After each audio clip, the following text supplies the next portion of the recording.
अब हम चलते हैं प्रश्नोत्तर और अभ्यास कार्य पर। प्रश्नोत्तर तो मैं आपको आंसर दे दूँगी।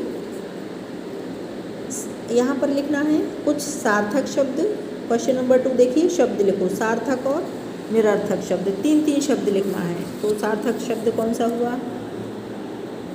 आप अपनी पसंद के शब्द लिख सकते हैं। मुझे जो शब्द अच्छे लग रहे हैं मैं वो लिख देती हूँ। शाला, महल और नर्मदा लिख देती हूँ। नर्मदा नदी में अभी बहुत ज़्यादा पानी है, नर्मदा लिख दिया मैंने। अब यहाँ पर निरर्थक शब्द लिखना है। टमक, उड़कन,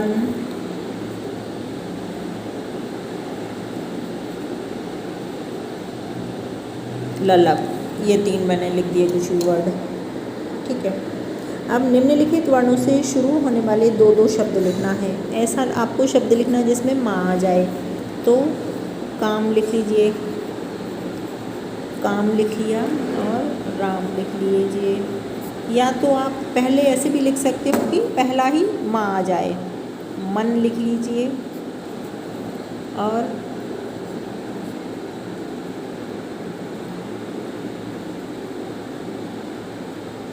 मनुष्य लिख लीजिए। ठीक है, ये माँ आ गया इसमें। ठीक है, ये आप हो गया। इसी तरह आपको घा से शुरू होने वाले ही लिख लेते हैं। घर, घटा, आजकल बारिश का मौसम में घटा छा जाती है ना, बादलों की घटा, जो कालापन होता है उसे घटा कहा जाता है। गमला, सरल सरल शब्द लिखती हूँ। गौशाला,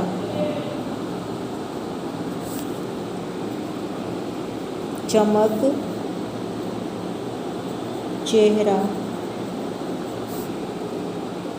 झूला, झुमकी, रथ, रस्सी। आप अपनी पसंद के भी शब्द यहाँ पर लिख सकते हैं, ज़रूरी नहीं कि आप मेरा ही टिपें। हल,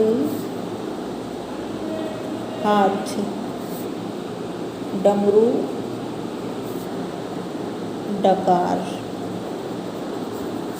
डा से ये शब्द बन गए। अब देखिए, जो शब्द सार्थक है उस पर गोला लगाना है। इसमें कुछ शब्द दिए गए हैं, सार्थक और निरर्थक शब्द आप समझ गए कैसे होते हैं। अब आपको एक एक शब्द पढ़ना है और उस पर गोला लगाना है, यदि वो सार्थक है तो, यदि निरर्थक है तो उसको छोड़ देना है। पहला शब्द है पूरब। सार्थक शब्द है, पूरब का मतलब होता है, मीनिंग होता है पूरब दिशा होती है। मैदान, मैदान भी सार्थक शब्द है। अड़प्पन, अड़प्पन कोई शब्द सार्थक शब्द नहीं, उसका कोई मीनिंग नहीं होता। ववन का कोई मीनिंग नहीं, अड़ऊ का कोई मीनिंग नहीं। किताब, ये मीनिंगफुल शब्द है, तो सार्थक मीन्स मीनिंगफुल शब्द, तो यहाँ पर किताब में लगा दिया। नाव, नाव भी होती है। पडक कोई शब्द नहीं होता, सुमन को कर लीजिए। दनन, पुकड़, पक्षी, पक्षी को लगाइए। आसमान, मकज, कुछ वर्ड नहीं। भारत, ये आपका हो गया। नेक्स्ट देखिए, सही विकल्प चुनो। वर्णों का सार्थक समूह कहलाता है शब्द, संज्ञा, वाक्य या सर्वनाम। तो शब्द कहलाता है। अर्थ के आधार पर शब्दों के भेद होते हैं, 3, 2, 4, 5 शब्द अर्थ के आधार पर 2 भेद, सार्थक और निरर्थक। जिन शब्दों का कोई अर्थ होता है उन्हें कहते हैं निरर्थक, सार्थक, अच्छे बुरे, सार्थक शब्द। निरर्थक शब्दों का नहीं होता अर्थ, वाक्य, सेकंड, थर्ड, ये सब अर्थ नहीं होता उनका, कुछ अर्थ ही नहीं होगा तो वाक्य कैसे बनेगा। सार्थक शब्दों के प्रकार हैं पर्यायवाची, एकार्थी, अनेकार्थी, विलोम, ये सभी, ये सारे हैं। सॉरी, गलत लगा दिया मैंने, ऊपर वाले पर लगा दिया, ये सभी। फिर अनेकार्थी शब्दों के अर्थ परिस्थितियों के अनुसार बदल जाते हैं, कभी कभी बदल जाते हैं, नहीं बदलते, एक जैसे रहते हैं। अनेकार्थी हमेशा बदल जाते हैं, जैसी परिस्थिति वैसा उसका अर्थ।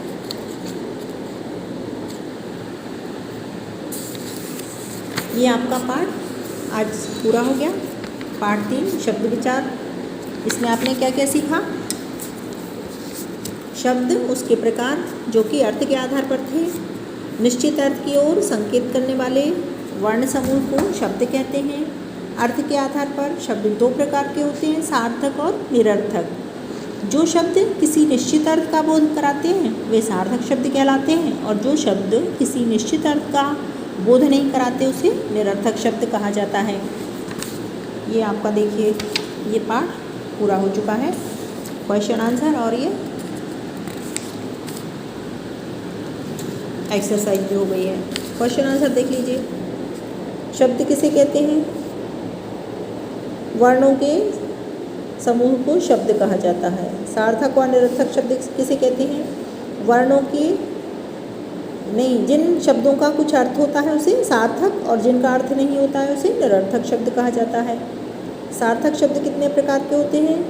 अकॉर्डिंग टू योर सिलेबस सार्थक शब्द 4 प्रकार के होते हैं, पर्यायवाची शब्द, विलोम शब्द, एकार्थी और अनेकार्थी शब्द। ये आंसर मैं दे दूँगी।